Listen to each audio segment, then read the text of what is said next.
Chapter 3.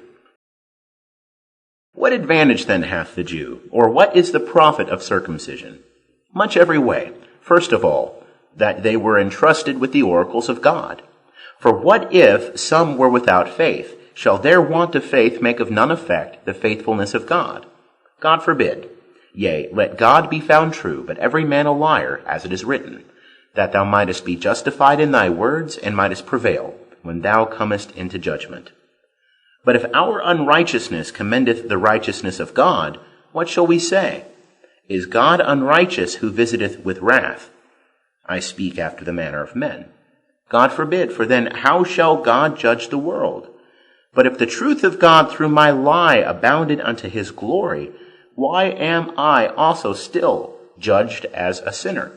And why not, as we are slanderously reported, and as some affirm that we say, let us do evil that good may come, whose condemnation is just. What then? Are we better than they? No, in no wise, for we before laid to the charge both of Jews and Greeks, that they are all under sin, as it is written. There is none righteous, no, not one. There is none that understandeth, there is none that seeketh after God. They have all turned aside, they are together become unprofitable. There is none that doeth good, no, not so much as one. Their throat is an open sepulchre. With their tongues they have used deceit. The poison of asps is under their lips, whose mouth is full of cursing and bitterness. Their feet are swift to shed blood. Destruction and misery are in their ways. And the way of peace have they not known. There is no fear of God before their eyes. Now we know that what things soever the law saith, it speaketh to them that are under the law, that every mouth may be stopped, and all the world may be brought under the judgment of God. Because by the works of the law shall no flesh be justified in his sight, for through the law cometh the knowledge of sin.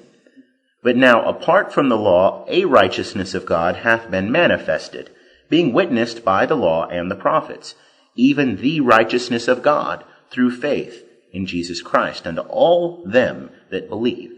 For there is no distinction, for all have sinned and fall short of the glory of God, being justified freely by his grace through the redemption that is in Christ Jesus, whom God set forth to be a propitiation through faith in his blood, to show his righteousness because of the passing over of the sins done aforetime in the forbearance of God.